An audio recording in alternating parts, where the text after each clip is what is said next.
Syekh Siti Jenar dibunuh Wali Songo bukan karena ajaran Ma'rifatullahnya, tapi karena menentang kudeta Majapahit.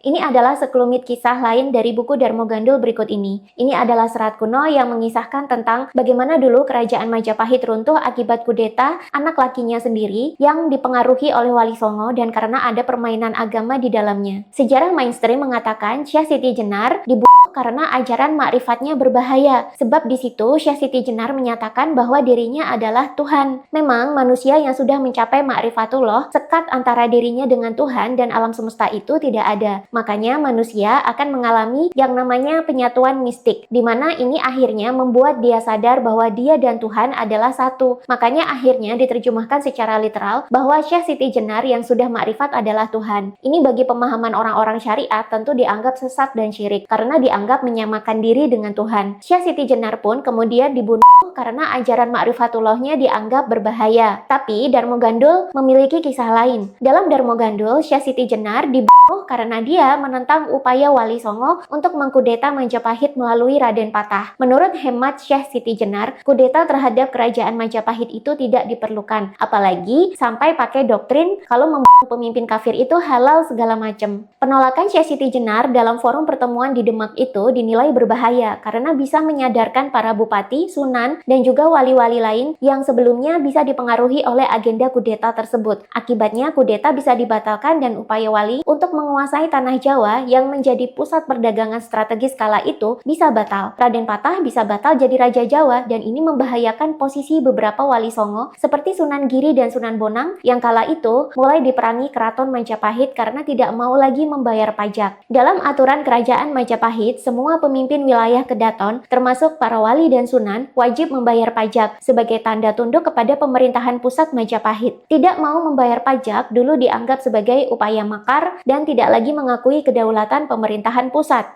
Masih banyak kisah-kisah suram dan kontroversial lain dari sejarah lain Majapahit yang selama ini ditutupi. Kalau cuma mau baca untuk seru-seruan dan mengambil hikmahnya saja, kalian bisa baca sendiri di buku Darmo Gandul ini. Meskipun serba sarkas, sebenarnya isinya untuk menyadarkan pembacanya supaya tidak beragama tapi cuma di kulitnya saja. Jadinya nanti mabuk agama seperti orang-orang di zaman dulu. Yang mau bukunya, cekot di keranjang kuning yang ada di kiri bawah video ini sekarang. Buruan cekot sebelum buku kontroversi ini ditarik dari peredaran.